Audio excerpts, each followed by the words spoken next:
মাহে রমজানে কখন কোন সময়গুলোতে দোয়া করলে দোয়া কবুল হয়? খুব সুন্দর প্রশ্ন। রমাদান মাসে একে তো সারাদিন রোজা রেখে পুরো দিনভর যে কোনো সময় দোয়া করলে দোয়া কবুল হয়।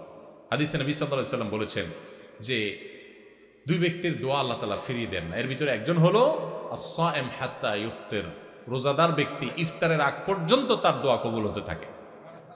সেই যে সাহারি করেছেন তখন থেকে ইফতার আগ পর্যন্ত আপনার দোয়া কবুল হয়। হাঁটতে চলতে ফিরতে আল্লাহর সাথে কথা বলেন, দোয়া করতে থাকেন, এটা একটা সময়। আর রমজান মাসে ইফতারের আগ মুহূর্তের সময়টা স্পেশালি দোয়া কবুল হয়। আর একটা সময় আছে ভোর রাত, এটা সারা বছরই দোয়া কবুলের সময়, কিন্তু রমজানে যেহেতু সুযোগটা বেশি আসে, সাহারি খাইতে আমরা উঠি, এই জন্য ভোর রাতে সাহারি খাইতে উঠলে একটু 2-5 মিনিট দোয়া করবেন। এটা দোয়া করার একটা দারুণ সময়। বেশিরভাগ মানুষ আমরা দোয়া করতে জানি না। আমরা দোয়ার কন্ট্রাক্টরই হুজুরদেরকে দিয়ে দিই, টাকা পয়সা দিয়ে দিই, হুজুর আপনি আল্লাহর সাথে বুঝায় নেন।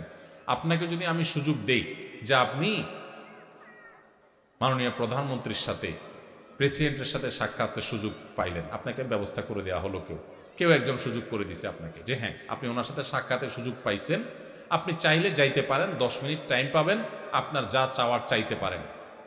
কি বলেন? এটা শোনার পর সুযোগটা আপনি গ্রহণ করবেন নাকি বলবেন ভাই আমি তো আসলে অত সুন্দর করে চাইতে দিতে পারবো না, ঠিক আছে আপনি আমার পক্ষ থেকে চাইয়ে দিয়ে, আপনার আমি টাকা দিয়ে দিলাম, করবেন? কোনো পাগলও করবে না, করবে?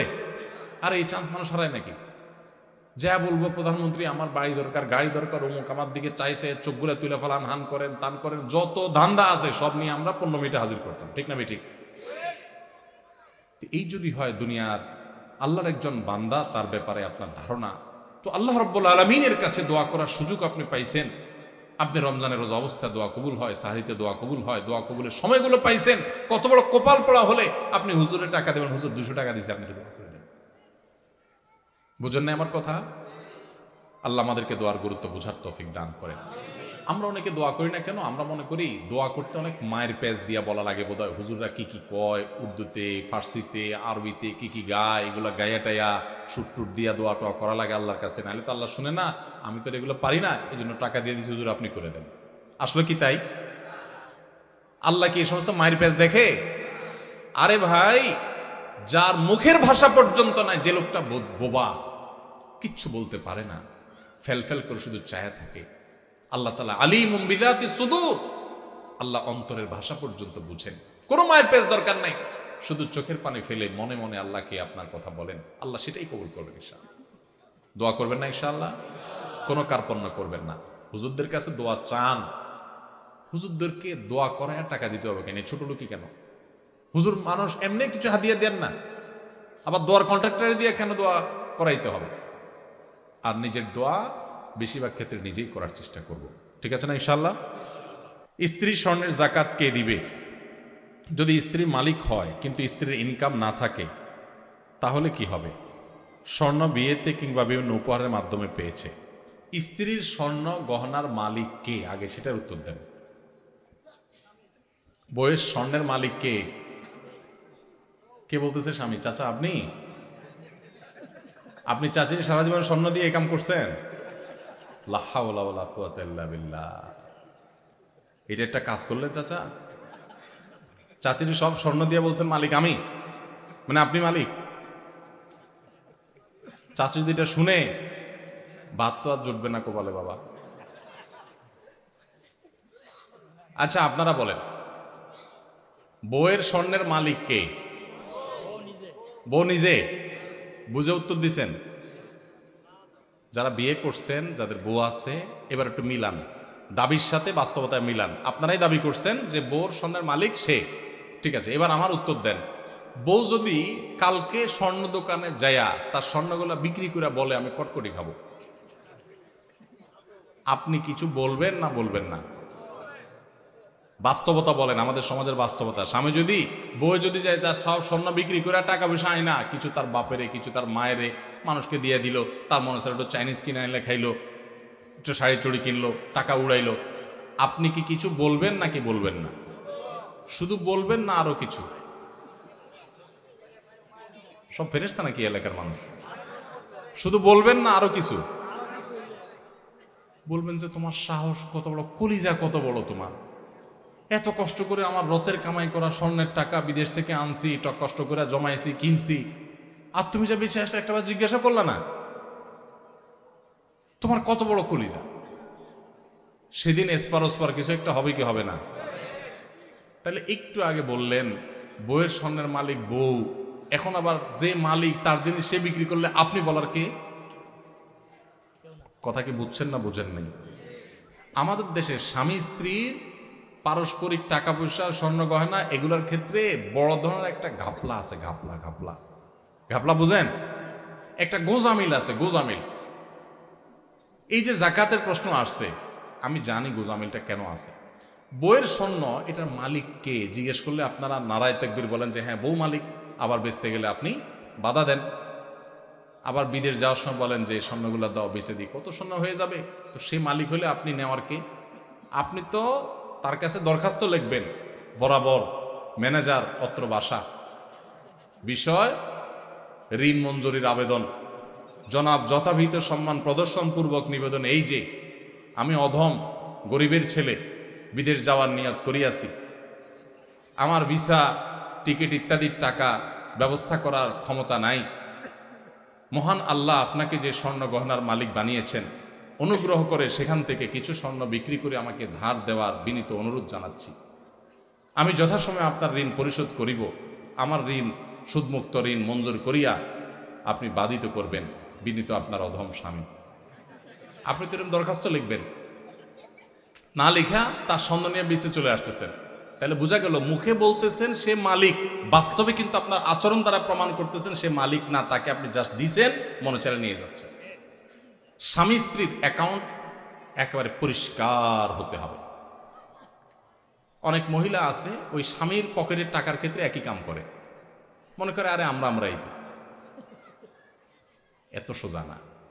স্বামীর পকেট থেকে টাকা নেবেন, স্বামীর পারমিশন লাগবে, এটা তার, আপনার স্বর্ণ আপনার, তার টাকা তার। আমরা এই সমস্ত কথা উঠাইলে, স্বামী স্ত্রী যদি এই সমস্ত কথা উঠায়, স্ত্রীরাও বোকা কিসিমের, তারাও বুঝতে চায় না, বলে তুমি কি আলাদা করে দিচ্ছ আমাকে? এটা কোনো কথা? এগুলো আমার স্বর্ণ, আমি যা ইচ্ছা তা করবো, এগুলো তোমার টাকা, তুমি যে এত এত দূর দূর করলে কি স্বামী স্ত্রী থাকা যায় নাকি একসাথে? বাঙালি আমরা অতি ভালো সাজি, অতি ভালো সাজি, এরপর যখন ভেজাল লাগে এবার টানাটানি শুরু হয়। ইসলাম বলে এই সমস্ত অতি ভালো সাজার সুযোগ প্রত্যেকের অ্যাকাউন্ট তার তারটা, যার যারটা তার তার কাছে। বুঝেন নাই কথা? স্বামীকে আপনি মোহরের টাকা দিয়েছেন, এটা তার, তিনি যা ইচ্ছা তা করবেন।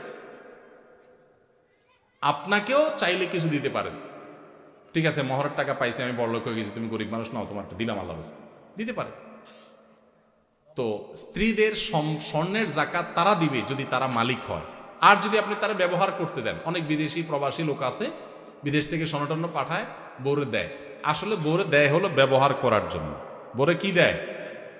মালিক বানায় দেয় না। মালিক কিন্তু সেই মতলব খারাপ, বেঁচে ফেলবে, এই জন্য বউর কাছে দেয় শুধুমাত্র। তাহলে এক্ষেত্রে জাকাত স্বামী দিবে যদি মালিক স্ত্রীকে না বানায়। ক্লিয়ার যদি বলে দেয় এটা তোমাকে মানা দিছে, তুমি মালিক। হ্যাঁ, অবশ্যই সে যদি এটাকে যত্রতত্র বিক্রি করে টাকা পয়সা নষ্ট করে, যেমনি সেমনি খরচ করে, স্বামী হিসাবে অবশ্যই তিনি তাকে পরামর্শ দিবেন। সেটা হবে হিতাকাঙ্ক্ষী সুলভ, সেটা খবরদারি সুলভ না যে তুমি এটা কাজ করলা, যেন তেনভাবে করে ফেলছো, তোমারই তো জিনিস, তোমারই কাজে লাগতো, আর একটু ভালো কাজে লাগাইতা, আরো দাম বাড়তো, তখন দাম পাইতা, আমার একটু জিজ্ঞেস করতা কোথায় একটু বেশি ভালো দাম পাওয়া যায়, ইত্যাদি ইত্যাদি। হিতাকাঙ্ক্ষী সুলভ আপনি সেখানে কথা বলতে পারেন, সেটা না করে আপনি করেন কি খবরদারি সুলভ। ঠিক না ঠিক? এগুলো করা যাবে না।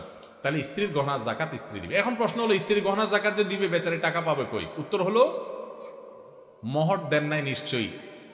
মোহর যদি দিতেন তাহলে মোহরের টাকা থেকে রেখা রেখা সে খরচ করতো, জাকাত দিতে পারতো। আবার মাসে মাসে বউরে একটু হাত খরচের টাকা তো দিবেন, সেটা থেকে সে দিতে পারে। আবার যদি সে তার ওই স্বর্ণ থেকে কিছু অংশ বিক্রি করে জাকাত দেয়, সে সুযোগও আছে। আবার স্বামী যদি তার জাকাতটা দিয়ে দিতে চায়, সে সুযোগও আছে। তবে তাকে বলতে হবে যে তোমার স্বর্ণের জাকাত আমি দিয়ে দিলাম, নিয়ত করে নিবে, সে জাকাত আদায় হয়ে যাবে। রমজানের ওজিফা হিসাবে সারাদিনের কোন আমল করব, 24 ঘন্টার জন্য যদি একটি রুটিন পেতাম তাহলে উপকার হতো। রমজানের ওজিফা হিসাবে সারাদিনের জন্য কোন আমল করবেন? সারাদিনের জন্য একটা জিনিস সবচেয়ে গুরুত্বের সাথে করবেন, যে কোনো গুনাহ করবেন না, কোনো পাপ করবেন না, মুখ দিয়া না, চোখ দিয়া না, হাত দিয়া না, কোনো অন্যায় করবেন না, কোনো মানুষের অধিকার নষ্ট করবেন না, কাউ ক্ষতি করবেন না। সব ক্ষেত্রে সারাক্ষণ চেষ্টা করবেন ভালো মানুষ হয়ে থাকার। এর বাইরে বেশি বেশি কোরআন তেলাওয়াত করবেন। সবচেয়ে বেশি আমল কোরআন তেলাওয়াতের আমল। রমজান মাস কোরআন নাজিলের মাস, সেজন্য কোরআন তেলাওয়াত বেশি বেশি করবেন। এর বাইরে সুবহানাল্লাহ, আলহামদুলিল্লাহ, লা ইলাহা ইল্লাল্লাহ, আল্লাহু আকবার, ইস্তিগফার পড়বেন, মনে মনে হাঁটতে হাঁটতে আল্লাহর সাথে কথা বলবেন, দোয়া করবেন। এই জিনিসগুলো বেশি বেশি করবেন। এর বাইরে রুটিন যদি চান আমার কাছে, তো আমি বলবো ভোর রাতে যখন খেতে উঠবেন, খেতে উঠলে 10টা মিনিট 20টা মিনিট হাতে রাখবেন। আগে খানা শেষ করে এরপরে একটু আল্লাহর কাছে দোয়া করবেন, অথবা আগে দোয়া করে তারপরে খানা খাবেন। একটু ভোর রাতে দোয়া কবুল হয়, এটা সারা বছর আপনি পারেন না, রমজানের সুযোগ আসে, এই সুযোগটা হেলায় হারাবেন না। এই টাইমে আল্লাহ তাআলা যেছে মানুষকে দোয়া কবুল করেন। আমি এর আগে বিভিন্ন জায়গায় বলেছি, বাংলাদেশে একটা প্রসিদ্ধ এবং প্রথম সারির একটা বিজনেস প্রতিষ্ঠানের এক ভাই, তিনি আমাকে তার অফিসে দেখা হওয়ার পর কিছুদিন আগে, আজকেও তাদের অফিসে আমি গিয়েছি একটা কাজে, তো আমাকে দেখা হওয়ার পর বলছে, ভাই একটু আসেন। ওনার অফিসে উনি বসালেন, চা খাওয়ালেন, এরপরে বললেন যে ভাই আপনার একটা আলোচনা থেকে আমার জীবন পরিবর্তন হয়ে গেছে। আমি বললাম কি? আমি বলছি কোনো ভালো কাজ শুরু করছে। উনি বললেন না ভাই, কাহিনী ভিন্ন। কাহিনী হলো, আমার এমন এক রোগ হয়েছে, এই রোগের জন্য দেশের সকল ট্রিটমেন্ট তো আমি নিলামই, দেশের বাইরেও বহু ট্রিটমেন্ট করেছি, কিন্তু কোনোভাবে আমার রোগ ভালো হয় নাই এবং আমার ট্রিটমেন্ট হয় নাই। আমি জীবনের আশা ছেড়ে দিছি। এরকম ভয়াবহ পরিস্থিতিতে আমার কোম্পানির থেকে চাকরিও নাই, কারণ আমি কাজ করতে পারি না, অসুস্থ। তো আমি গ্রামে চলে গেছি মরার অপেক্ষা, যে এখন আর বাঁচার কোনো সুযোগ নেই। ডাক্তার বলছে যে শেখ জিকোদিন চা খাইতে চান খান, আর কোনো ট্রিটমেন্ট নেই। বলেন যে আমি গ্রামে চলে গেছি, আশা ছেড়ে দিছি, অনেক কষ্ট যন্ত্রণা রোগের কারণে, মারা যাব এরকম একটা অবস্থা। হঠাৎ করে আপনার একটা ভিডিও দেখলাম, ভোর রাতে তাহাজ্জুদের সময়ের দোয়া আল্লাহ ফিরিয়ে দেন না। তখন আল্লাহর কাছে চাওয়া শুরু করলাম, প্রতিদিন ভোর রাতে উঠে কান্নাকাটি, দোয়া, মুনাজাত, খুব চোখের পানি ফেলা, আল্লাহ সবাই যেটা পারে না তুমি সেটা পারো, দোয়া করতে শুরু করলাম। উনি বলেন হঠাৎ করে একদিন তাহাজ্জুদের সময় উঠে খুব দোয়া কান্নাকাটি করলাম, খুব সিজদা করলাম, খুব চোখের পানি ফেললাম আল্লাহর কাছে, চিৎকার করে বাচ্চা পোলার মতো কাঁদলাম। বলেন যে হুজুর বিশ্বাস করবেন, ওই দিন তাহাজ্জুদ পড়ে শেষ করার পর থেকে আমার শরীর থেকে সমস্ত রোগ উধাও হয়ে চলে গেছে। আজকেও তার সাথে দেখা করে আসছে, ইন্টারেস্টিং বিষয়, আজকেও ওই লোকের সাথে আমি দেখা করে আসছি, একটা কাজে গেছিলাম তার অফিসে। আজকেও ওই ভাইটা আমাকে বললেন যে ভাই, এরপর আমি শুধু সুস্থ হয়েছি তা না, আমি আমার কোম্পানিতে আবার ফিরে আসছি, আগে যে ডিউটি ছিল আমার প্রমোশন হয়ে ডিউটি আমার আরো বাড়ছে, এবং আমার কোম্পানির চেয়ারম্যান সহ সবাই আমাকে আরো বেশি আস্থা রাখে। ওনার সামনে থাকা পিয়ন অন্যান্য লোকদেরকে আমার সামনে ডেকে বলতেছে, এই তোমরা বলো, আমি আগে যে বদমেজাজি দেখাইতাম, আছাড় পিছাড় করতাম, রাগ জাহির করতাম, আমার এগুলো আছে এখন? বলে না স্যার, এগুলো কিচ্ছু নাই এখন। শুধু সুস্থ হয়েছে না, আজীবন আমূল পরিবর্তন হয়ে গেছে। ভাইরা আমার, এই ভোর রাতের দোয়া বড় গুরুত্বপূর্ণ। রমজানে কিন্তু সেই সুযোগটা আসে, এজন্য সাহারি করতে উঠলে একটু দোয়া করবেন, ঠিক আছে তো ইনশাআল্লাহ। এরপরে ফজর নামাজ পড়ে পারলে একটু তেলাওয়াত করে ইশাক করে তারপরে দরকার হলে ঘুমাবেন, আর দরকার না হলে নাই। এবং ডিউটিতে যখন যাবেন, ডিউটিতে কোনো ফাঁকি দিবেন না, পথে কারোর ক্ষতি করবেন না, কাউকে খারাপ কথা বলবেন না, আজে বাজে জিনিস মোবাইলে দেখবেন না, হারাম থেকে বেঁচে থাকবেন। জোহরের ওয়াক্ত হলে টাইম মতো নামাজ পড়বেন, আবার আসর ওয়াক্ত হলে টাইম মতো নামাজ পড়বেন। বাসায় এসে স্ত্রীর সাথে ইফতার বানানোতে সাহায্য করবেন, শুধু মুসে তাও দিয়ে বসে থাকবেন না যে আনবে আর বসে বসে খাবো, একটু কাজ কাম করবেন। নবী সাল্লাল্লাহু আলাইহি ওয়াসাল্লাম মেয়েদের কাজে সহযোগিতা করতেন। এরপরে আগেভাগে ইফতার আগে একটু দোয়া করবেন, ইফতারের পরে সকাল সন্ধ্যার দোয়া দুরুদ ইত্যাদি পড়ে তারাবিতে চলে যাবেন। তারাবিতে সুন্দর করে মনোযোগ দিয়ে কোরআন তেলাওয়াত শুনবেন। তারাবিতে কি পড়েন, হাফেজ সাহেব কি পড়েন সেটা তো আপনি শুনেন, বুঝেন না। এই জন্য একটা বই আমি লিখেছি এবছর, নতুন আমাদের বের হয়েছে, তারাবির সালাতে কোরআনের বার্তা। একটু দেখে নিতে পারেন যাওয়ার আগ দিয়া, যা আজকের তারাবিতে হাফেজ সাহেবরা যে পারা পড়বেন সে পারাতে আল্লাহ কি বলছেন, 3-4 পৃষ্ঠা এখানে দেওয়া আছে। দেখে নিলে আপনার তারাবিতে আপনি আলাদা একটা তৃপ্তি পাবেন। এরপর তারাবি পড়ে এসে যত দ্রুততার সাথে সম্ভব শুয়ে পড়েন, কারণ ভোর রাতে আপনাকে উঠতে হবে। এভাবে আপনি পুরো রমজান মাস গুনাহমুক্ত থাকার চেষ্টা করেন, হারাম মুক্ত থাকার চেষ্টা করেন। অন্য আমল করতে পারেন আর না পারেন, এটা হবে সবচেয়ে বড় সার্থকতা ইনশাআল্লাহ। তারাবির নামাজের নিয়ত, দোয়া ও মুনাজাতের দোয়া কোনটা এবং কিভাবে পড়ব? তারাবির নামাজের আলাদা নিয়ত, নাওয়াইতু আন কি জানি উসাল্লি লিল্লাহি, আমার জানা নাই আসলে, কোরআন হাদিসে পাই নাই, তো এগুলো তো আপনাদের তো শুনছি। আচ্ছা, আরেকটা কি? তারাবির দোয়া মুনাজাত। তারাবির দোয়া ওই যে 4 রাকাত পর কি পড়ে? সুবহানাজিল মুলকি ওয়াল মালাকুতি, আমি এর দূরই পারি শুধু। এরপরে কি আছে? আজ যা কি কি জানি আছে। তো এগুলো আসলে কোনো কোরআন হাদিসে নাই, যেহেতু কোরআন হাদিসে নাই সেজন্য আমি পাই নাই, কোরআন হাদিস থাকলে তো পাইতাম। বুঝতে পারছি কথা? আমরা একসময় দেখছি যে ইয়াং পোলাপান তারাবি পড়তে যায় না। কিরে বাবা তারাবি পড়তে যাস না কেন? বলে হুজুর এখনো তারাবির দোয়া মুখস্থ হয়নি। বুঝতে পারছেন?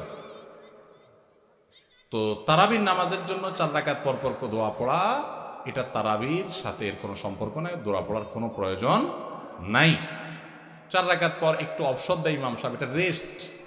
আপনি এটা একটু পানি খাবেন, দরকার একটু হাত পা এদিক সেদিক করবেন, একটু রেস্ট করবেন, একটু শরীরটা এলায়া বসবেন, দরকার একটু পেশা বজু করে চলে আসবেন। এটা হলো রেস্টের সময়। তারাবি মানে হলো আরাম করে করে পড়া, 4 রাকাত পর রেস্ট দেওয়া। ওই মধ্যপ্রাচ্যের লোকরা, মিডিল ইস্টের লোকেরা আছে, আমাদের দেশেও কোনো কোনো মসজিদে দেখা যায় 4 রাকাত পর পর একটু খেজুর, একটু পানি, একটু চা, একটু খায় মানুষ। তো এটা তো রেস্টের সময়। আপনি রেস্ট না করে কি করতেছেন?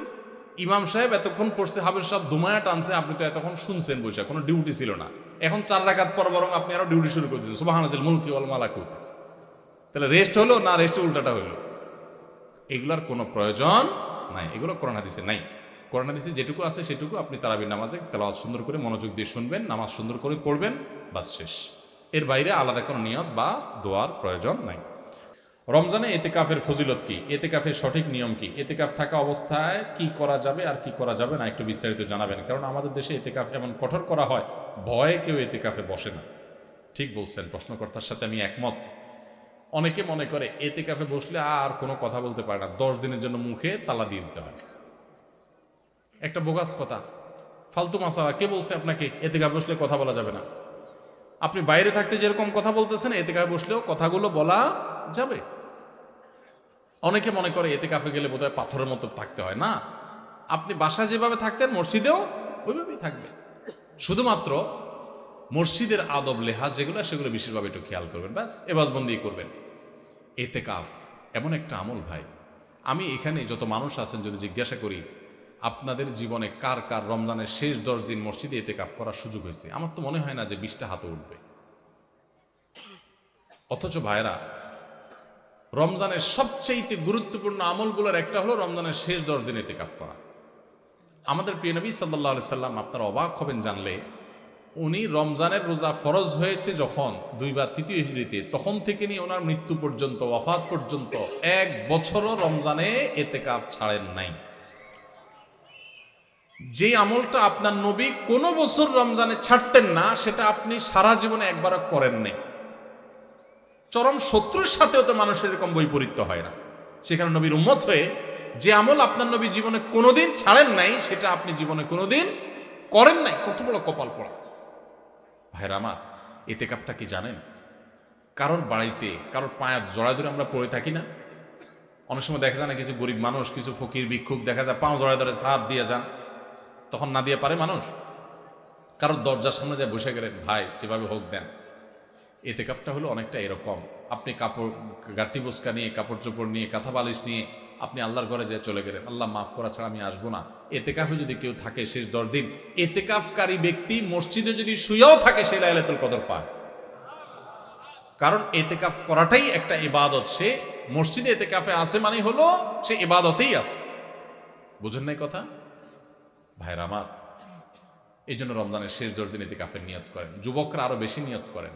আমি আমার যৌবন বয়স থেকে, ছাত্র জীবন থেকে আমি এতেকাফ করার চেষ্টা করি। আপনারা যুবক আছেন যারা, 4-5 জন বন্ধু যারা নামাজি, ভালো মানুষ, ভালো কয়েকজন মানুষ মিলে মসজিদে এতেকাফ। আমাদের সমাজে ভালো মানুষের বড় অভাব। আজকাল কিশোর গ্যাং আমাদের দেশে শুরু হয়েছে। যুবকরা নানান ভুল পথে চলে যাচ্ছে। এগুলো থেকে বাঁচাবার জন্য তাদেরকে মোরালিটি দেন। আমাদের শিক্ষা থেকে ধর্ম চলে যাচ্ছে, সব জায়গা থেকে ধর্ম বিদায় করে দেওয়া হচ্ছে, সাংস্কৃতিক আগ্রাসন চালানো হচ্ছে, সন্তানদের ধর্মহীন করা হচ্ছে। এর পরিণতি যে কত ভয়াবহ সেটা আমরা এখনই দেখতে পাচ্ছি, সামনে হয়তো আরো বেশি দেখতে পাবো। কয়দিন আগে দেখেন নাই যে শিক্ষক আর ছাত্র মিলে মদ খাচ্ছে কোথায়, কেন দেখেন নাই? ভিডিও সব টিভিতে নিউজ হয়েছে, পত্রিকা নিউজ দেখেন নাই? কোথায় চলে গেছে সমাজ? এই অবস্থাতে যদি বাঁচাতে চান, সন্তানদেরকে আল্লাহমুখী করেন, কোনো বিকল্প পথ নাই। যে সন্তান আল্লাহকে চিনে, আল্লাহর ভয় আসে, সে কোনোদিন অন্যায় করবে না। এজন্য ভাইরা এতেকাফ করার নিয়ত করেন। যুবক ভাইরা, মুরব্বীরা, আমাদের দেশে অনেক এলাকাতে টাকা দিয়া লোক রাখে এতেকাফে, আছেনি? খুবই জঘন্য কথা।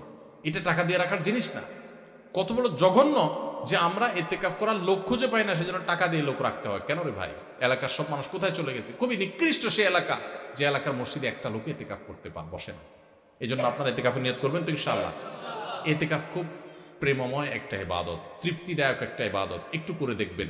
এতেকাফে বিশেষ কিছু না ভাই, আপনি 20 রমজান সূর্য ডুবার আগে আগে মসজিদে ঢুকে যাবেন এবং ঈদের চাঁদ ওঠার পর মসজিদ থেকে বের হয়ে আসবেন। এই 10 দিন মসজিদে থাকবেন, বাসা বাড়ি থেকে খাবার দিয়ে যাবে, খাবার খাবেন, মসজিদে ঘুমের সময় ঘুমাবেন, নামাজ কালাম পর বাকি সময় বন্দি করবেন। বিশেষ প্রয়োজনীয় কাজ থাকলে ওই মসজিদের ভিতর থেকে সারতে পারবেন। ছাত্র মানুষ, পড়ালেখা লাগে, টুকটাক বই পুস্তক পড়লেন, ভালো বই পুস্তক পড়লেন, সেটাও করতে পারেন। কিন্তু ম্যাক্সিমাম স্বপ্ন ইবাদত বন্দেগীতে কাটাবেন। এটাই হলো এতেকাফ। সেখানে যে বোবার মতো বসে থাকতে হবে এমন কোনো কথা নাই। এই জন্য এতেকাফের হিম্মত করবো তো ইনশাল্লাহ। আমরা জীবনে একবার যদি এতেকাফ করেন আর মজা পান, এরপরে আর আপনাকে কেউ এতেকাফ থেকে দূরে রাখতে পারবে না। মহিলারা কি এতেকাফ করতে পারবে? যদি পারে তাহলে কোথায় ও কিভাবে করা উত্তম, নিয়ম জানলে উপকৃত হব। মেয়েরাও এতেকাফ করতে পারবে। মেয়েদের এতেকাফ হানাফি মাযহাব অনুপাতে বাসার এক কোণে নিভৃতে কোনো একটা কক্ষে তিনি বসে ইবাদতবন্দি করবেন শেষ দশক। একান্ত প্রয়োজন না হলে সে বাসা থেকে সে রুম থেকে বের হবেন না। টয়লেট যদি বাহির থাকে তাহলে সেজন্য বের হবেন, এছাড়া ওখানে বসে ইবাদতবন্দি করবেন। যদিও অন্যান্য ওলামা একরাম, যেমন সৌদি আরব ওলামা একরাম, তাদের মতে মসজিদ মেয়েরা এতেকাফ করতে পারে এবং সেক্ষেত্রে মেয়েদের জন্য সেরকম নিরাপদ, সেরকম পরিবেশ থাকার শর্ত তারাও দেন। তো এটা নিয়ে ওলামাদের মধ্যে দুই রকমের মত আছে। আমার মা 3 মাস আগে মারা যায়। রমজানে আমি মাদ্রাসা এতিমদের খাওয়াতে চাই, আপনার মতামত চাই। খুব ভালো কথা। আপনার মা মারা গেছেন, আপনি তার তরফ থেকে সবচেয়ে বেশি যেটা করবেন সেগুলো দোয়া। আমাদের বেশিরভাগ মানুষ মা বাপ মারা গেলে আমরা হুজুরদের খাওয়াই, এতিমদের খাওয়াই। খাওয়ানো ঠিক আছে, গরিব মানুষদেরকে, এতিমদেরকে আপনি খাওয়ান, দান করেন, এটা ঠিক আছে। মৃত ব্যক্তির তরফ থেকে দান করা যায়, করলে মৃত ব্যক্তির সওয়াব পাওয়া যায়। কিন্তু আপনি নিজে বেশি বেশি দোয়া করবেন। অনেকে নিজে দোয়া করে না, হুজুর ভাড়া করে টাকা দোয়ার জন্য। আপনার মৃত মায়ের জন্য দোয়া করে যদি কোনো হুজুর টাকা নেয় আর আপনি টাকা দেন, তাহলে হুজুরও গুনাহগার, আপনিও গুনাহগার। বুঝেন নাই কথা? মৃত মানুষের জন্য দোয়া করে টাকা নেওয়াও জায়েজ নাই, দোয়া করাইয়া টাকা দেওয়াও জায়েজ নাই। তাহলে কি করবেন?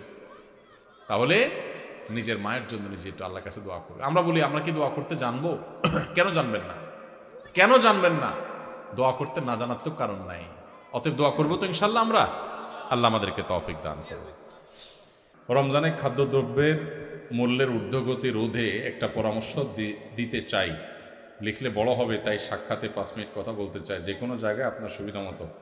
ভাই, দ্রব্যমূল্য নিয়ন্ত্রণ করার জন্য আমাকে বুদ্ধি না দিয়া বাণিজ্য মন্ত্রণালয়ের লোকজনকে বুদ্ধি দেন। আমার হাতে তো ক্ষমতা নেই, আপনার বুদ্ধি আমি কাজে লাগাইতে পারবো না। তো কোন বুদ্ধি দিলে সব 2 নম্বর ব্যবসা সাইজ করা যাবে, এটা তাদেরকে বুদ্ধি দেন। ভাইরা আমার কাছে অবাক লাগে যখন দেখি টেলিভিশনে অথবা কোনো ভিডিওতে, কোনো পত্রিকাতে নিউজ হয়, এই সুন্দর লম্বা দাড়ি, মাথায় একটা সুন্দর টুপিও আছে, আবার দাড়িগুলোতে মাশাআল্লাহ মেহেদি কালারও করা আছে। কিন্তু উনি ধরা খাইছেন কিসে? ব্যবসায় ভেজাল করছেন। আছে না নাই? আহা, এই দাড়ির নাম ইসলাম? ইসলাম আপনি ভুল শিখছেন। আপনার ইসলাম আপনার দোকানদারিতে জাহির হবে। আরব দেশগুলোতে, আফ্রিকার দেশগুলোতে রমজান আসলে বিভিন্ন আইটেমে মানুষ ছাড় দিয়ে দেয়, অফার দিয়ে দেয়, কম দামে দিয়ে দেয়, যাতে মানুষ সোজা রাখতে পারে। আর আমাদের দেশে 5 ওয়াক্ত নামাজ পড়ে, লম্বা দাড়িও আছে, মাথায় টুপিও আছে, মাশাআল্লাহ, আবার ওমরা হজ করেও আসছে, আবার দাড়িতে মেহেদিও দিছে, মাথায় একটা টুপিও আছে, মাশাআল্লাহ, লম্বা সম্ভব। উনি ধরা খাইছে কি জন্য? দেখা গেছে যে উনি সয়াবিন তেল, চিনি, খেজুর, ছোলা, এগুলা সব বাড়িতে নিয়ে খাটের তলে ভরে দিচ্ছে। কেন? কারণ রমজান আসলে ওই যে সবাই সরায় রাখছে, বাজারে মাল নাই, দাম বেড়ে যাবে, এবার উনি ওটা বাইর করে বিক্রি করবে। এরকম 2 নম্বর ব্যবসায়ী আছে না নাই? আছে। আমরা ইসলাম বুঝি নাই ভাই। আপনি 5 ওয়াক্ত নামাজ পড়েন, অতিরিক্ত টুপি মাথার না দিলেও চলবে, আপনি পাঞ্জাবি না পড়লেও চলবে, আপনি অতিরিক্ত তাসবিহ তাহলিল না করলেও চলবে, কিন্তু আপনি হক হালালে চলেন। মানুষের হক নষ্ট করিয়েন না। মানুষের হক নষ্ট করবেন আর এদিকে সুবহানাল্লাহ আলহামদুলিল্লাহ পড়বেন, আপনার সুবহানাল্লাহ আলহামদুলিল্লাহ দেখে শয়তানও হাসবে। আমি বলে গেলাম, শয়তানও হাসবে, কারণ আপনি যে কাজটা করতেছেন এটা ইসলাম না। আপনি যেটা করতেছেন এটা ভুল। আপনি নফল কাজ করার চাইতে আপনার জন্য বেশি গুরুত্বপূর্ণ হলো আপনি কোনো মানুষের অধিকার নষ্ট করবেন। আপনি দোকানদারি করেন, আপনি চাকরি করেন, ব্যবসা করেন, যাই করেন 2 নাম্বারই করবেন। আল্লাহকে ভয় করতে হবে। কত বড় অপরাধী হলে রমজান মাস আসছে, ইবাদতের মাস আসছে, আল্লাহর বান্দারা ইবাদত বন্দেগী করবে, আপনি মাল মজুত করে ক্রাইসিস সৃষ্টি করে অধিক মুনাফা করার ধান্দা করতেছেন। রোজাদারদের রোজা রাখতে বাধা দিচ্ছেন, একরকম ইবাদতে প্রতিবন্ধকতা সৃষ্টি করতেছেন। আপনার চাইতে বড় জালিম আল্লাহর জমিনে কে আছে? এই অবৈধ টাকা, এই হারাম টাকা, এই গুনাহের টাকা, এই 2 নম্বরই টাকা, মানুষের রক্ত শোষণ করে যে টাকা আপনি কামা করবেন, এই রক্ত চোষার টাকা এটা বহুত হসপিটালে বিল দিয়ে আসবেন, আর রোগের কষ্টটা ফাও। বুঝেন নাই কথা? 2 নম্বরই টাকা কামাই করবেন, এটা যেভাবে কামাই করবেন ওইভাবে চলে যাবে, আর ফাও রোগের কষ্ট ভোগ করবেন। এখানে যদি শেষ হয়ে যেত তাহলে তো হইতো। এটাই শেষ না, এটা শুরু। আসলটা কিয়ামতের ময়দানে পড়ে থাকছে। এই জন্য আল্লাহর ভয়ে সমস্ত হারাম ছাড়বো তো ইনশাআল্লাহ। আল্লাহ আমাদের তৌফিক দান করুন। কাউকে নামাজের আহ্বান জানালে সে যদি ভুল বুঝে বলে জ্ঞান দিও না, সেক্ষেত্রে আমার করণীয় কি? এটা হলো আমাদের দেশের সমস্যা। কাউকে ভালো কিছু বললে কি বলে? জ্ঞান দিতে এসো না। মানে আমার এত জ্ঞান উপচে পড়তেছে, তোমার জ্ঞান রাখার জায়গা আর নাই। ভাবটা এরকম না? মানে এটাকে বলে চুরি চুরি আরো সিনাজুরি। নামাজ পড়ে না বেনামাজি, আরেকজন যখন নামাজের আহ্বান করছে বলবে ভাই তোমার শুক্রিয়া, থ্যাংক ইউ সো মাচ, তুমি আমার একটা ভালো কাজের কথা বলছো ভাই, ঠিক আছে দোয়া করো, আমি চেষ্টা করি ভাই। এটা না ইমানদারের কথা। আর জাহেল এবং মূর্খ মানুষের কথা হলো ভাই জ্ঞান দিতে আসিস না এত। তার মানে তোমার জ্ঞান আছে, তোমার জ্ঞান থাকলে তুমি নামাজ পড়তে যাইতা। তুমি যে অজ্ঞানী, তুমি যে মূর্খ, এটা তো তুমি প্রমাণ করছো তোমার কর্ম দ্বারা। আর যদি বলো না নামাজ পড়তে হবে, এটা আমি জানি, তো যাই নাই শুনেও যদি নামাজ না পড়ো তো তোমার মুগুর তো ডবল পড়বে কিয়ামতের ময়দানে। আমাদের দেশে অনেক সময় অন্যায় কাজের থেকে মানুষ বাধা দিলে বা ভালো কাজের নির্দেশ করলে আমরা অনেকে বলি জ্ঞান দিতে আইসো না। এটা অহংকারীর কথা, এটা কোনো বিনয়ী মানুষের কথা না। আপনাকে যদি কেউ ভালো কাজের উপদেশ দেয় তো আপনার তো সৌভাগ্য, আপনি সেটাকে ভালোভাবে নিবেন। আলহামদুলিল্লাহ, একটা মানুষ আমাকে ভালো কাজ করতে বলছে, খারাপ কাজ করতে তো বলে নাই। অতএব জ্ঞান দিতে আইসো না, এটা অহংকারীর কথা, এটা কোনো মুসলমানের কথা না। জ্ঞান দিতে আইসো না মানে কি? আপনার জ্ঞান থাকার পরও যদি আরেকজন জ্ঞান দেয়, আপনি শুকর আদায় করবেন, আলহামদুলিল্লাহ আমাকে স্মরণ করাই দিয়েছে। আল্লাহ বলেছেন ওয়াযাক্কির ফাইন্না যিকরা তানফাউল মুমিনিন। আর ইমানদারদেরকে জানা কথাটাও স্মরণ করাই দাও। নামাজ ফরজ সেও জানে, আবারও বলো, বললে তার লাভ হয়, তার বিবেক বিবেচনা বোধ জাগ্রত হয়। এই জন্য বারবার স্মরণ করাইতে আল্লাহ বলছেন। আপনি বলছেন জ্ঞান দিতে এসো না, তাহলে বোঝা গেল এটা কোনো ইমানদারের কথা না। কেউ যদি আপনাকে ভালো কাজের পথে আহ্বান করে, পারলে তার ডাকে সাড়া দিবেন, আর না পারলে চুপ থাকবেন, কিন্তু অহংকার করবেন না। অহংকারী কিন্তু হেদায়েত থেকে মাহরুম হয়, বঞ্চিত হয়। এই কপাল পোড়ারা সঠিক পথে আসতে পারে না। বিধবা বিবাহ সম্পর্কে খুবই খারাপ ধারণা রাখে সবাই। বিধবা বিবাহ সম্পর্কে খুবই খারাপ ধারণা রাখে সবাই, বলে চরিত্র ভালো না তাই বিয়ে বসেছে। ইসলাম কি বলে? আত্মীয়রা খুব হাসাহাসি করে, এর মাসালা কি? আমাদের সমাজে যে সমস্ত অসভ্যতা, নোংরামি এবং নিকৃষ্ট কালচার আছে, এর মধ্যে একটা হলো এটা। একজন নারী তিনি যদি তার স্বামী হারা হন, হতে পারে স্বামীর সাথে বিচ্ছেদ হয়ে গেছে বা স্বামী মারা গেছে, তাহলে ইসলামের দৃষ্টিতে তিনি অন্যত্র বিবাহ বসার প্রয়োজন হলে বিবাহ করাটাই হলো উত্তম। এলাকাবাসীর কর্তব্য তার বিবাহের ব্যবস্থা করা। আমরা বিবাহের ব্যবস্থাতে করি না, উল্টা বরং ওই বেচারি ভদ্র মহিলাকে নানা কটু কথা আমরা শুনাই। একজন মানুষ তার চরিত্র হেফাজতের জন্য বিয়ে করলে সেটা কি ভালো না খারাপ?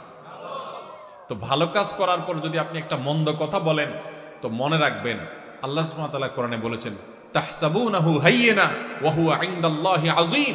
তোমরা কারোর চরিত্র সম্পর্কে একটা খারাপ কথা বলাটাকে সাধারণ কথা মনে করছো, আল্লাহর কাছে এটা অনেক বড় ব্যাপার, অনেক বিশাল বড় অপরাধের কথা। এই জন্য কোনো বিধবা বিয়ে করতে চাইলে কখনো খবরদার খারাপ কথা বলবেন না। কোনো তালাকপ্রাপ্তা নারী তালাকের মুখোমুখি হয়ে গেছেন, তাকে নিয়ে বাজে কথা বলবেন না। কারণ তার মনে অনেক ব্যথা, এমনি স্বামী মারা গেছে, এমনি বিচ্ছেদ হয়ে গেছে, কেউ বিচ্ছেদ চায় না, হয়ে গেছে, সেটা যে কারণেই হোক তাকে আবার কষ্ট দিবেন না। একজনের ঘর পোড়ার মধ্যে আলো পোড়া দিতে যাবেন না, একজনের কষ্টকে লবণ দিয়ে কষ্ট বাড়াতে যাবেন না। এই জন্য কোনো মেয়ে যদি বিধবা বিয়ে করতে চায়, অ্যাপ্রিসিয়েট করবেন, উচিত সমাজের মানুষ তার বিয়ের ব্যবস্থা করা, কারণ দিন শেষে তিনি মানুষ, তার বিয়ের প্রয়োজন হতে পারে। একজন নারী শুধুমাত্র জৈবিক প্রয়োজনেই শুধু বিয়ে করতে হয় তা কিন্তু না।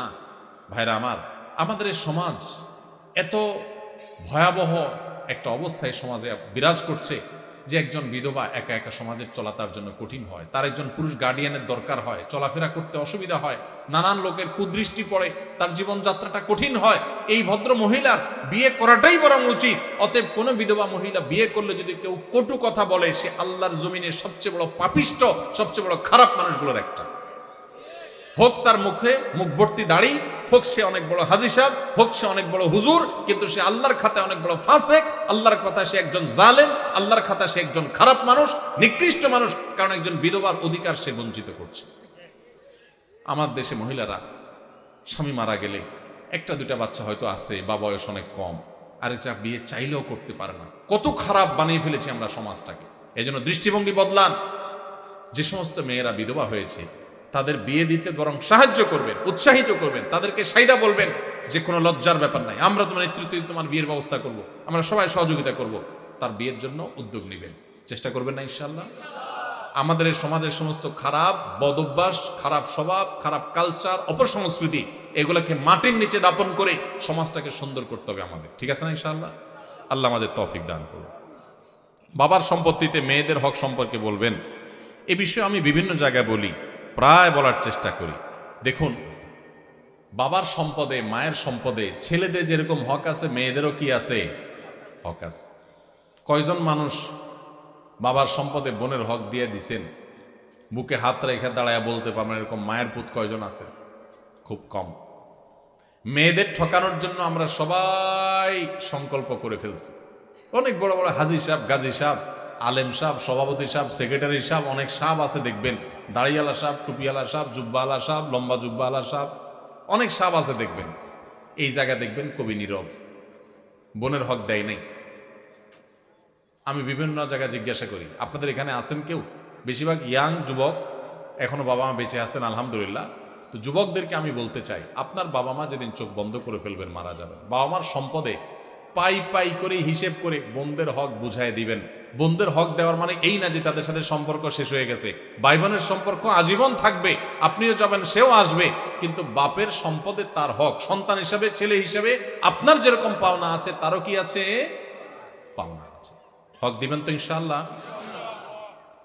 যদি বোনের হক ঠিক মতো না দেন, লম্বা লম্বা সেজদা দিয়ে নামাজ পড়েন, কপালে সিলমারের দাগ ফালায় দেন, ওয়াজ শুনতে শুনতে কাইতে হয়ে চিত হয়ে পড়ে যান, লাভ হবে না। সাপ বলে দিলাম, লাভ হবে না। কিয়ামতের ময়দানে দাঁড়ায় থাকবেন, যেতে পারবেন না জান্নাত। এই বোন দাঁড়ায় থাকবে, এই বোন দাঁড়ায় যাবে সেদিন। দুনিয়াতে হয়তো বোন কিছু বলে না, চক্ষু লজ্জার কারণে বাপের ভাইয়ের হক চাইতে গেলে মানুষ খারাপ বলে, কিছু বলতে পারে না বেচারি। কিয়ামতের ময়দানে কিন্তু ভুল করবে না, দাঁড়ায় যাবে, আল্লাহ এ আমার ভাই আসামি, আমার বাবার সম্পদে আমার পাওনা বুঝায় দেয়নি। এক চুলো ছাড়বে না সেদিন কেউ কাউকে, সেদিন বাপ সন্তানকে ছাড়বে না, সন্তান বাপ মাকে ছাড়বে না। তাহলে ভাই বোন কিভাবে একে অন্যকে ছাড়বে? এই জন্য ভাইরা, দুনিয়া থাকতে যার যার পাওনা বুঝায় দেন, পাই পাই করে আল্লাহ তাআলা বুঝে নেবেন। আল্লাহ আমাদেরকে বুঝার তৌফিক দান করুন। এক বিধবাকে তার এক আত্মীয় অভিভাবক হয়ে বিয়ে দিয়েছে। কিছুদিন পর সে আত্মীয়ের সন্তান অসুস্থ হওয়ায় সে তার স্বামীকে দোষারোপ করে যে, তুই একজনের সংসার জোর করে বিয়ে দিছিস, তাই আমার বাচ্চার এই অবস্থা। তাই কি সত্যি অপরাধ করেছে? মানুষ যে কত কুসংস্কারে ডুবে আছে আমাদের দেশে, এসব প্রশ্ন না দেখলে বোঝার কোনো উপায় নাই। একটা ভালো কাজ করছে, করার পরে তার ছেলে অসুস্থ হয়েছে, এখন বলবে যে হ্যাঁ ওই ভালো কাজ করছি দেখে আমার অসুস্থ হয়েছে। কোনো মানে আছে? কত যে কুকথা মানুষ বলতে পারে। হাত চুলকালে বলে হাত চুলকেছে ডান হাত, তাহলে টাকা আসতেছে। আরে ভাই, ডান হাতের তালু চুলকালে যদি টাকা আসতো, তাহলে সূত্রা পাতা লাগায় লাগায় সারাদিন আমি চুলকাইতাম। বুঝেন নাই কথা? আরে ভাই, হাত চুলকাইছে, ডাক্তারের কাছে যান, অ্যালার্জির ওষুধ খান। কিন্তু যত সব আকুর কথা। একজন বিধবাকে বিয়ে দেওয়ার জন্য উদ্যোগ নিয়েছেন, ভালো কাজ করেছেন, এই জন্য কোনো বিপদ আসছে যে বিপদটা অন্য কোনো কারণে আসছে এসে সম্পর্ক না, বরং আপনার ছেলে মারা যাইতো হয়তো বা ওই বিধবার উপকার করার কারণে আল্লাহ তাআলা বাঁচায় রাখছে, শুধু অসুখ দিচ্ছে। সেভাবে চিন্তা করতে পারেন না? শয়তানের শুধুমাত্র বাজেট আর কুকথাটা মনের মধ্যে আনে। আল্লাহ আমাদের বোঝার তৌফিক দান করুন। কারো যদি একটি বাড়ি ও 3টি ফ্ল্যাট থাকে, এক্ষেত্রে যাকাতের বিধান কি? বাড়ি কিংবা ফ্ল্যাট এটার ভাড়া দিয়া তার সংসার চলে, এরকম যদি হয় তাহলে সেক্ষেত্রে তার ওই বাড়ি বা ফ্ল্যাটের মূল্যের উপরে জাকাত আসবে না। কিন্তু ফ্ল্যাট বা বাড়ির যে ভাড়াগুলো উঠে এগুলো থেকে তার সংসার খরচ হওয়ার পরে যদি জমে, এই জমানো টাকার উপরে কি আসবে? জাকাত আসবে। তাহলে মূল বাড়ি বা ফ্ল্যাটের যে দাম ওইটার উপরে জাকাত আসবে। একজনের রাস্তায় গাড়ি আছে একটা, এই গাড়ি আপনার ভাড়ায় খাটে, তো এই গাড়ির যে মূল্য ওইটার উপর জাকাত আসবে না, কিন্তু এটার যে ভাড়াটা উঠে ওইটা যদি জমে তাহলে জাকাত আসবে, আর খরচ হয়ে গেলে তো জাকাত নাই। সোমবার, বৃহস্পতিবার, শুক্রবার মৃত্যু হলে কি সৌভাগ্যবান? সোমবার আর বৃহস্পতিবার মারা গেলে সৌভাগ্যবান হওয়ার কথা কোরআনে হাদিসে কোথাও নাই। তবে জুমার দিন কেউ যদি মারা যায়, শুক্রবারে যদি কেউ মারা যায়, তাহলে সেক্ষেত্রে হাদিসের বর্ণনা মতে ওই ব্যক্তির কবরের আযাব, কবরের প্রশ্নোত্তর থেকে সে নিরাপদে থাকে, কবরের ফিতনা থেকে সে নিরাপদে থাকে, কবরের ফিতনা থেকে আল্লাহ তাকে বাঁচায় রাখেন জুমাবারে কারো মৃত্যু হলে। এটা তো আর কারোর হাতে না কোন দিন কে মারা যাবে, অতএব এটা ভাগ্যের ব্যাপার, এটা খুশনসিবের ব্যাপার। যদি কেউ এই দিনে মারা যায় তাহলে এই সৌভাগ্যের অধিকারী সে হবে। আবার এইবারে মারা গেলেই যে সে জান্নাতি এরকম কোনো গ্যারান্টি দেওয়ারও কোনো সুযোগ, কারণ শুক্রবারে বহুত আল্লাহর প্রতি অবিশ্বাসী কাফেরেরও মৃত্যু হয়, বহুত ফাসিকেরও মৃত্যু হয়। আবার শুক্রবার ছাড়া অন্যদিন মারা গেলে লোকটা খারাপ সেরকম যোগ বিয়োগ কষবেন না। আমরা তো বাঙালি খুব সহজে যোগ বিয়োগ কষার ওস্তাদ, বুঝেন নাই? এটা দেখে আপনি যোগ বিয়োগ করতে যাবেন না। একজন নেককার মানুষের মৃত্যু শনি রোববারেও হতে পারে।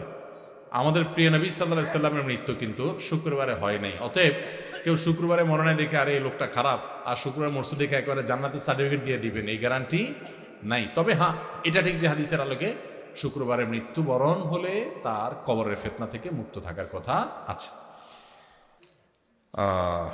এরপর প্রশ্ন হলো, আমি আরবি পড়তে পারি না, কিন্তু আমি কোরআন পড়ি উচ্চারণ সহ, এভাবে কি পড়া যাবে? কোনো সমস্যা হবে কিনা? আরবির উচ্চারণ দেখে, কোরআনের আরবি আয়াতের নিচে বাংলা উচ্চারণ দেখে বা ইংরেজি উচ্চারণ দেখে বা পৃথিবীর কোনো ভাষার উচ্চারণ দেখে পড়া জায়েজ নাই। এ ব্যাপারে কোনো আলেমের দ্বিমত নাই। হয় নিজে পুরো আরবিটা সরাসরি পড়ার চেষ্টা করবেন, না হলে শিখবেন, আর না হলে শুনবেন মনোযোগ দিয়া। কিন্তু কোনো ভাষার উচ্চারণ দিয়ে আপনার কোনো ভাষার প্রপার উচ্চারণ করা সম্ভব হয় না, বিকৃতি ঘটে। আল্লাহর কালাম তেলাওয়াত করতে যায় উল্টাপাল্টা হয়ে যাবে, কারণ আরবি বর্ণগুলার সবগুলোর আপনার প্রতিবর্ণ বাংলায় নাই। হা এটা বোঝানোর জন্য বাংলায় কোনো অক্ষর না, বাংলার সব কিছু ছোট হার জন্য হ, বড় হার জন্য হ, তো আপনি হা কিভাবে বলবেন? এভাবে আরো এর চেয়ে তার বড় বড় বিকৃতি হয়ে যেতে পারে। একটু টান এদিক সেদিক হয়ে গেলে, আমি ছোট একটা উপমা দিই। ধরুন আমরা বলি ভাবি বা ভাবা, ভাবা এটা মানে চিন্তা করা, আর বাবা মানে পিতা। জাস্ট একটু বটাকে একটু চাপ দিয়ে বললাম ভাবা, তাহলে তার অর্থ কি? চিন্তা করা। আর ভটাকে চাপ না দিয়া নর্মাল ব করে বললাম বাবা, তার অর্থ কি হবে? একটু এদিক সেদিক করার কারণে অর্থ পরিবর্তন হয়ে গেছে না? আরবি তো এরকম। তো আপনার বাংলার অক্ষর দিয়ে যদি আপনি উচ্চারণ করেন তাহলে সেটা দেখা যাবে এরকম অনেক কিছু পরিবর্তন হয়ে গেছে, কারণ বাংলায় তো সব অক্ষর নাই ওইটার অনুরূপ। এই জন্য আরবিটা সরাসরি আরবি শিখে তারপরে পড়বেন, আর না হলে শুনবেন, কিন্তু বাংলা উচ্চারণওয়ালা কোরআন কিনবেনও না, বাংলা উচ্চারণ দেখে পড়বেনও না। শুধু বাংলা কেন, কোনো ভাষার উচ্চারণ দিয়ে কোরআন পড়া যাবে না, গুনাহ হবে, এটা করা যাবে না। আপনি সরাসরি আরবি থেকে পড়বেন, কষ্ট হোক, একটু আস্তে আস্তে পড়েন। তবে ওই যে দোয়া ইত্যাদি সেগুলো ভিন্ন কথা, কিন্তু আল্লাহর কালামের ক্ষেত্রে কোনো প্রকার বিকৃতি যেন না হয় সেজন্য উচ্চারণের সাহায্য নেওয়া যাবে না। এমনি দোয়া দুরুদের ক্ষেত্রে সাহায্য নিলেন উচ্চারণের, সেটা ভিন্ন কথা। আপনাকে নিয়ে একটা স্বপ্ন দেখেছি, তাবিরের জন্য দেখা করতে চাই, সাক্ষাতের জন্য অনলাইনে আবেদন অ্যাকসেপ্ট হয় না, সাক্ষাতের সুযোগ চাই। ভাই, সাক্ষাৎ আমার সাথে না করলেও চলবে, আমাদের আলেম ওলামারা আছেন, এই যে আমাদের নাজমুল ভাই আছেন, আর আলেম ওলামা আছেন, ওনাদের সাথে কথা বলেন, ওনারা আমার কাছে পৌঁছায় দিবে ইনশাআল্লাহ। আর সাক্ষাতের জন্য সুযোগ আছে, আমরা প্রতি শনিবার দুপুরে একটু সময় দিই, জোরের পরে যতটুকু সম্ভব হয়। আমি একজনকে টাকা ধার দিয়েছি, প্রায় 3-4 বছর হয়ে গেছে, দিতে পারছে না, প্রায় 10 থেকে 12 লক্ষ টাকা। এখন কি আমার সেই টাকার জাকাত দিতে হবে? টাকাটা কর্জে হাসানা হিসেবে দেয়া মানে সুদমুক্ত। যদি আপনি কাউকে টাকা ধার দেন, সেই টাকা যদি সে আর না দেয় এবং দেওয়ার কোনো সম্ভাবনাও না থাকে, তাহলে ওই টাকার জাকাত দিতে হবে না, কারণ সেই টাকা দিচ্ছেই না এবং একরকম টাকার আশা ছেড়ে দিয়েছেন আপনি, তাহলে ওই টাকার জাকাত দিতে হবে না। যদি কোনো কালে আপনি পান, তাহলে সেক্ষেত্রে আপনাকে কি করতে হবে? জাকাত দিতে হবে, আর না পেলে নেই। কিছুদিন আগে আমরা বেশ কয়েকজন জানাজার সালাতের উদ্দেশ্যে সফরে বের হই। জানাজায় উপস্থিত হওয়ার পর দেখতে পাই 10 মিনিট আগে জামাত শেষ হয়ে গেছে। এমত অবস্থায় উক্ত ওয়াক্তের সালাত আদায় করে তারপর জানাজায় শরীক হতে হবে, নাকি জানাজা পড়ার পর ফরজ সালাত আদায় করা যাবে? আগে ফরজ সালাত আদায় করে পরে জানাজার আদায় বিষয়টি কি উত্তম না অনুত্তম, ব্যাপারে কি জায়েজ না জায়েজ বলতে চাই। ভাই, ফরজ নামাজ সময় হলে আগে ফরজ নামাজ পড়তে হবে, তারপরে জানাজা নামাজ পড়তে হবে। ভাই, অনেকগুলো প্রশ্ন উত্তর আমরা দিয়েছি আলহামদুলিল্লাহ। অনেক রাতও হয়ে গেছে। আজকে এই মাহফিল আমরা বাইতুল ফালাহ মাদ্রাসা